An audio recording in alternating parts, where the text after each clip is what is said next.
Before we get to the movie, the first horror movie in the scary month of Halloween, I'd like to delve a little bit into your personal horror history. Oh, okay. What was the first movie that terrified you? It's not even a horror movie. It was the first third of the movie Death Wish.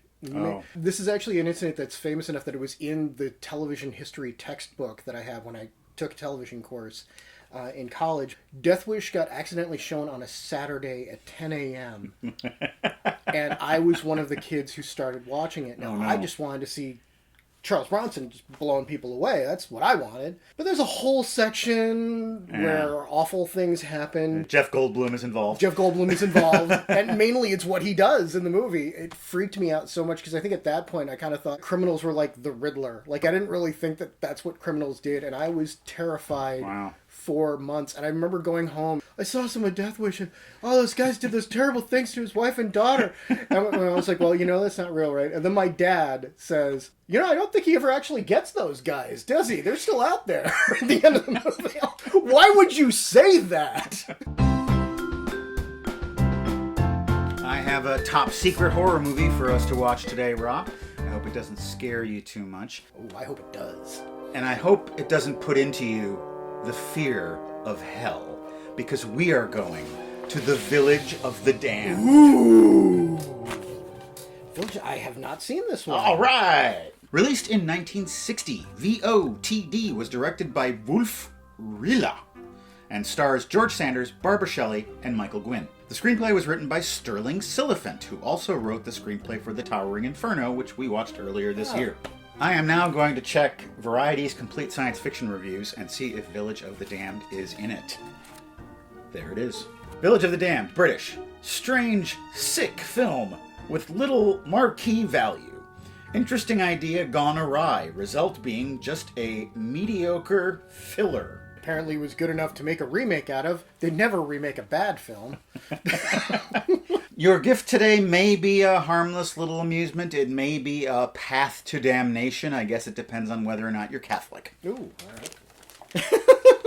Why, it's nun bowling. A little amusement for your desktop. To bowl is human, the perfect game, divine.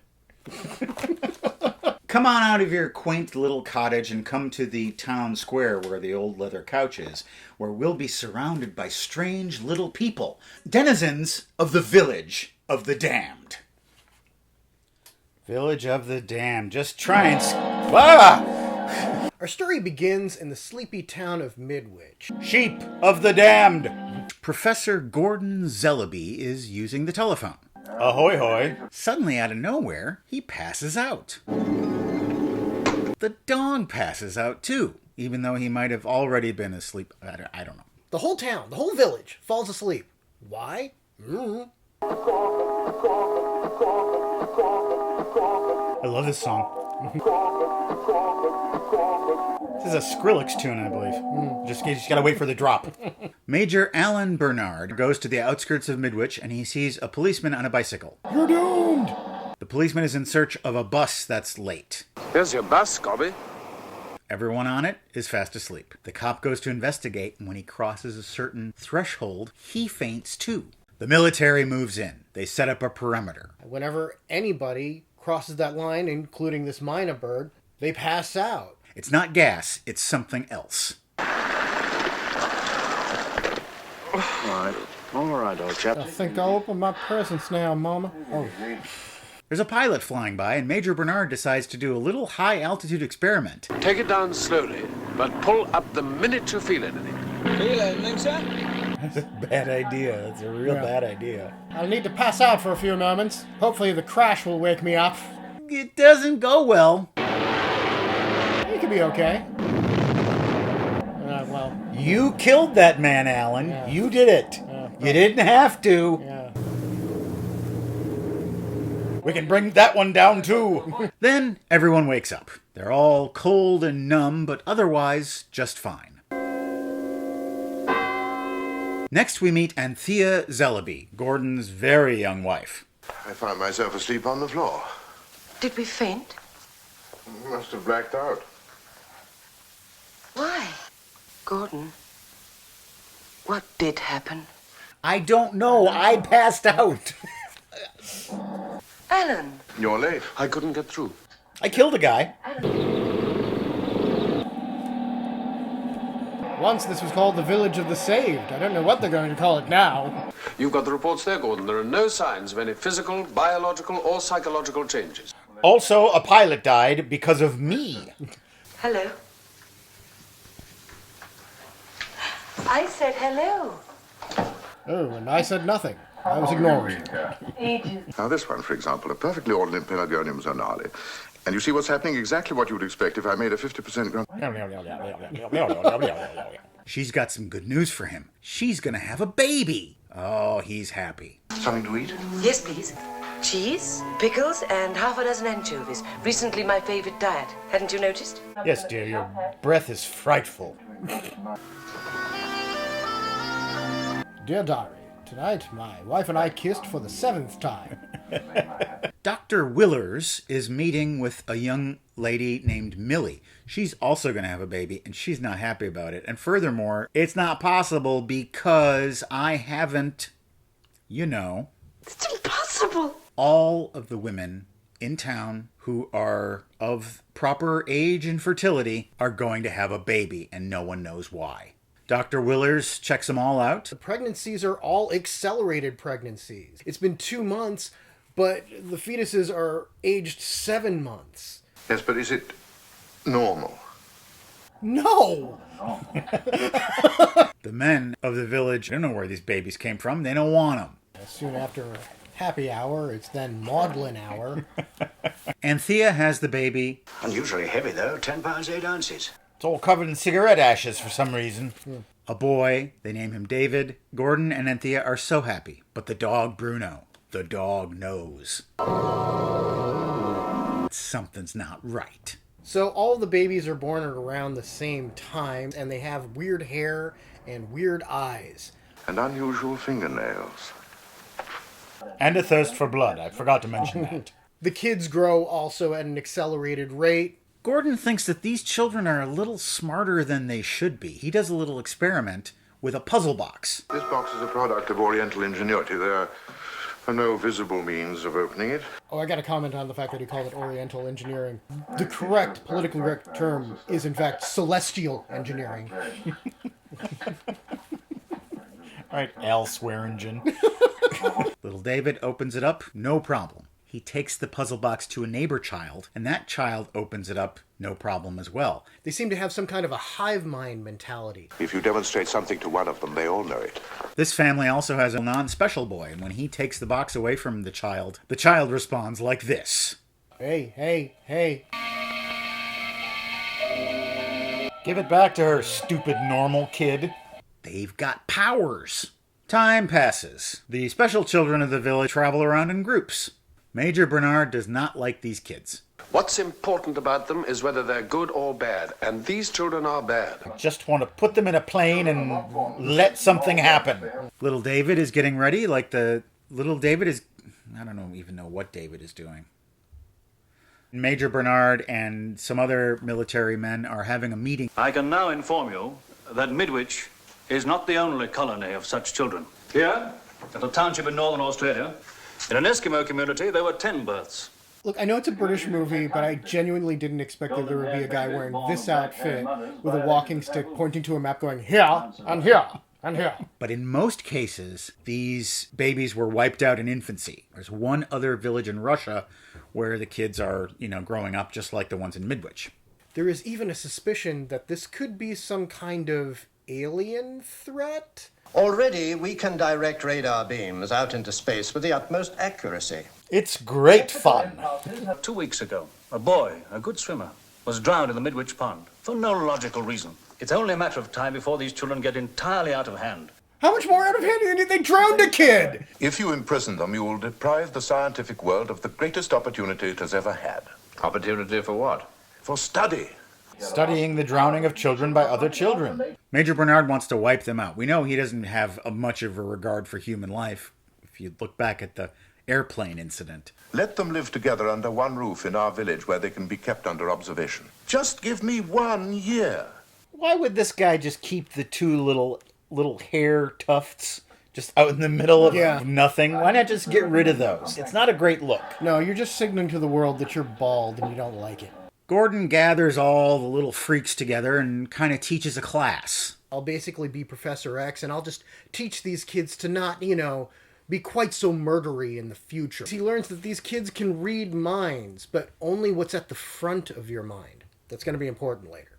Out on the street, one of the special little girls is hit by a car. The driver gets out and is very apologetic, but the children do not accept his apology. The guy gets back in the car and... Whoa! He drove right into the exploding wall! Don't mess with those kids. Don't do it. There's an investigation into this. They just rule it as a regular old suicide. This guy's brother is upset. Those kids did it, and I'm going for some revenge. He comes after him with a gun. Who's going to stop them if I don't try? You can't stop him with that, believe me. I tried. I have shot these kids. I've tried to burn them and stab them. Nothing works. The kids put the whammy on him.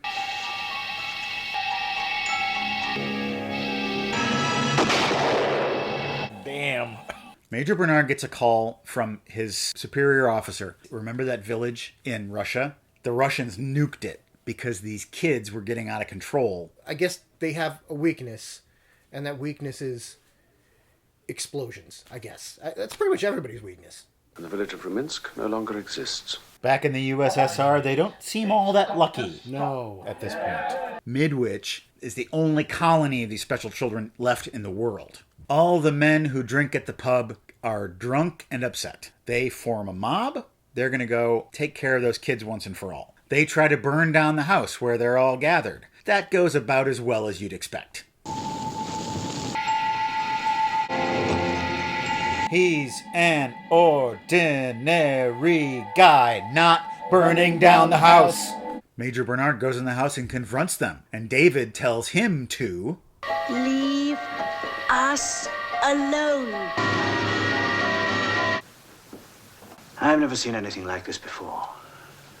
Can I bum a smoke? David meets with father. Hey, Dad, we need to leave. Spread out and disperse. We've attracted too much attention to ourselves, and someone's going to throw a nuclear bomb at us. And eventually we can start to reproduce, and there'll be more of us. Sure, I'll help you skip town. I absolutely am not going to plot against you or anything like that. But he keeps thinking of the image of a brick wall. A brick wall. That's the key somehow. A brick wall. It's mighty, mighty, just letting it all hang out. It's a brick wall.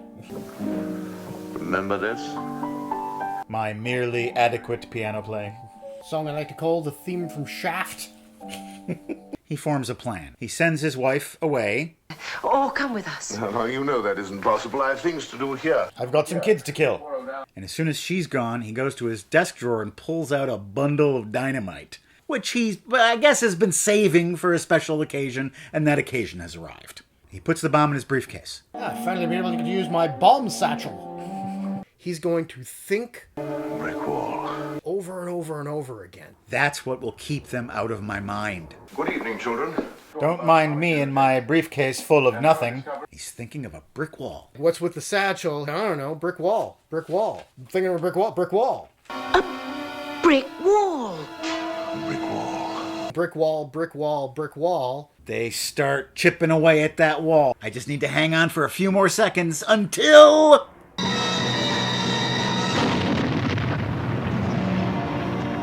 all the kids and Professor Zellaby are blown up real good, and there's no more children of the damned in the village of the damned.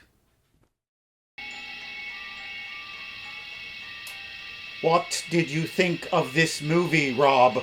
I thought it was great. Oh, yeah, me too. Yeah. I liked it. Yeah. Very eerie, a really original premise. Yeah. I'm really curious to see the sequel and see if we find out more about where these kids come from. It's funny because that was the first thing that I thought is that, like, it's called Village of the Damned, which I feel like is a title that somebody else may have given it. A studio wanted to give it a sexy title, yeah. Yeah. It doesn't seem to be demonic in any way. Right. I guess it could have been Satan that put all those villages to sleep and impregnated those women. You know, Yeah. He's done that before. But to what end? To what end? Yeah, exactly. So what's the real fear here? We know that all good horror movies They're not just about monsters and vampires and scares. Right. They're about what are our basic fears and how does the movie exploit that. Mm-hmm. Obviously, the idea that your child is not your child. We talked about that a bit last time when we talked about Rosemary's Baby. For me, it's more about being totally powerless in a situation where you should have power. The scene where the guy blows his face off with the shotgun is 10 times more disturbing because there's a bunch of people who try to help him and can't. They just can't. They can't do anything. The other fear would be something that was explored quite a bit in the Omen series, where how do you destroy evil when it's in the form of innocence? It's interesting, that whole bomb thing. He could have just set the timer for 3 seconds and then just went and threw it in the room and ran away. Yeah. And then he might have survived. It didn't necessarily have to be a suicide mission. Right. The brick wall is much more dramatic. Right. It's not like the kids can do the whammy on the bomb itself. Yeah. They don't seem to be able to read minds of people who are not in the room with them or who they're not looking at directly. So that seems like that could be a weakness that would be easily exploited. We made a lot of comments about how very English everyone in the movie How was. incredibly subdued. But I think that sense of calm detachment from most of the characters really made this work. Oh, yeah. It made a situation where these kids could actually grow up and thrive and where their evil becomes manifest and has to be dealt with. What's worse, the people being overly subdued or panicking way too much? Exactly. I thought the little kid actors were really good, particularly little David. He's quite eerie. They all were. One of the things that really helps is the way that the kids are all shot. You see the other kids trying to taunt them and bully them, and they immediately stop and turn around and they're all in delta formation. The idea that they all dress the same is kind of unrealistic, but it works. Yeah. They all want this jacket for some strange reason. George Sanders was good. Yeah. Again, you got to have a guy in the lead who's not going to lose his head. The only guy who really panicked literally lost his head. He shot his face off. Probably the worst murder is the motorist, because he gets out and he's like, I'm sorry, that was my fault. And then they just kill him anyway. That was a killing for revenge. Yeah. That wasn't a killing for self-preservation. Yeah. All the rest of them were. Well, the village of the damned has been sent down to hell where it belongs. And now it's time for us to redeem ourselves with a feature called Seen It. Seen It! The theme for today's Seen It is horror.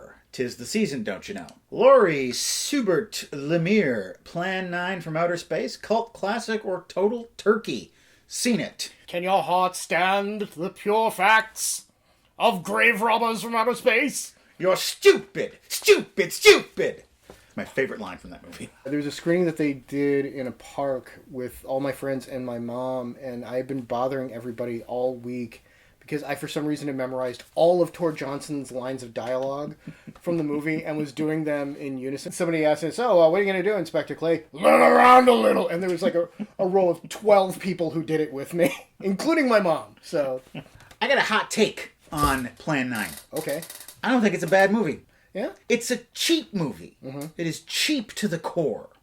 And the dialogue is made out of pure lead. Yeah. But it's got a beginning, a middle, and an end. It's got a story that moves. It's got a story that makes sense. The thing about Ed Wood is that he got movies made. Yeah. And there are plenty of bad filmmakers who don't. He was just an impatient filmmaker. Yeah. What you see from the work of Ed Wood, from Roger Corman and his crew, from Tommy Wiseau, is that if anyone doing any endeavor, if they work at the top of their means, which, make every penny count, and they work at the top of their abilities, they're gonna create something that is noteworthy, and they might even create something that's great. Are we honestly gonna say deep down that he's not at least as good a filmmaker as Brett Ratner?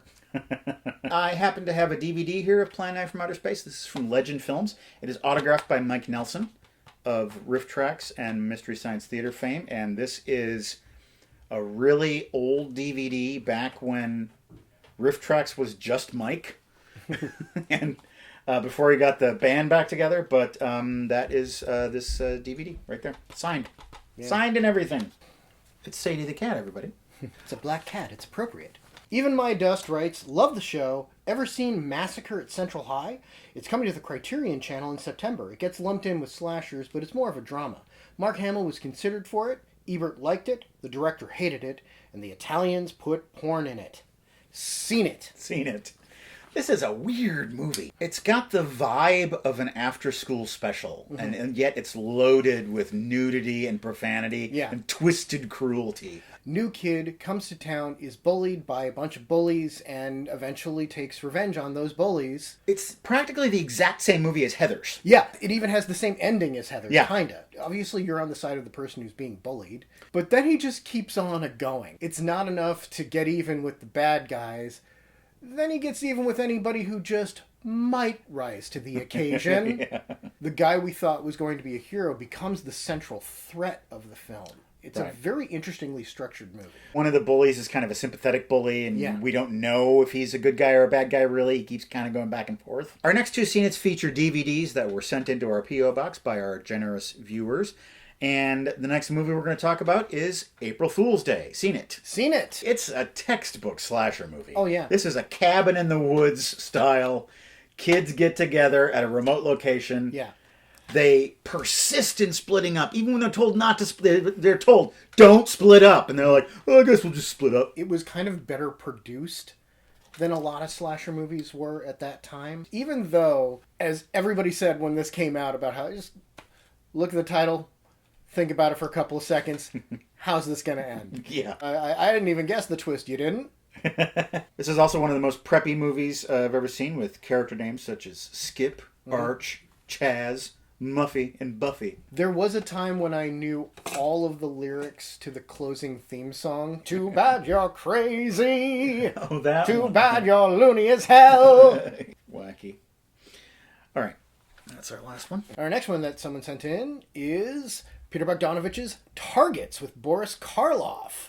Seen it. Seen it. Bogdanovich's debut film. Yeah, and he's in the movie as well. And he's a really good actor. Yeah. I know he was an actor when he started out, so he's no stranger to acting. And do you know the history behind this movie? Yeah. Corman needed to... Boris Karloff owes me 2 days of work. We have footage from this movie. The Terror, which I've seen. Yeah. That's the movie where they cast Dick Miller as a French butler. The idea was that I have this extra footage. If you can take this footage and then just build an entire movie around it, a horror movie actor, Byron Orlock, who is played by Boris Karloff, who is retiring because he just can't compete with what's going on in the real world news. Like the Charles Whitman shooting had just happened. Yeah. How can I be horrifying when this is what's in the world? And it's the casualness, the banality of the real villain of the piece, a man who does become a sniper very much like Charles Whitman. Sits there and drinks his Pepsi and eats his sandwich and blows people away on the freeway. That scene where he's up on top of the water tower and he pulls out rifle,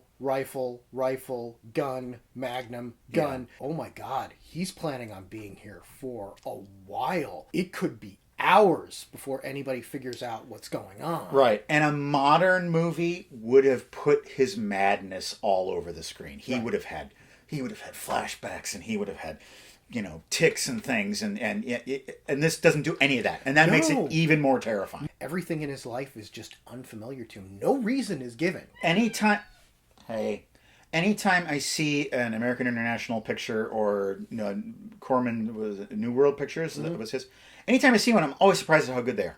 The smartest thing Roger Corman ever did was surround himself with young, hungry people. Yeah. Because they're going to take his shoestring budgets and they're going to work them down to the last penny and make something that distributors are going to want to distribute. There's a place you can go that is not a village, nor is it damned, and that's our website, welcometothebasementshow.com. You can see all of our entire catalog of episodes there. There's 302 of them now, and there are PayPal donation buttons that you can click on to make a one-time or rolling monthly donation to support this show. This show would love you for it. We appreciate all of your support and your viewership. Next week, Rob will be back for a final time for unboxing. We've got a big box to unbox, and we're going to have fun unboxing it. See you then. Take a look at this.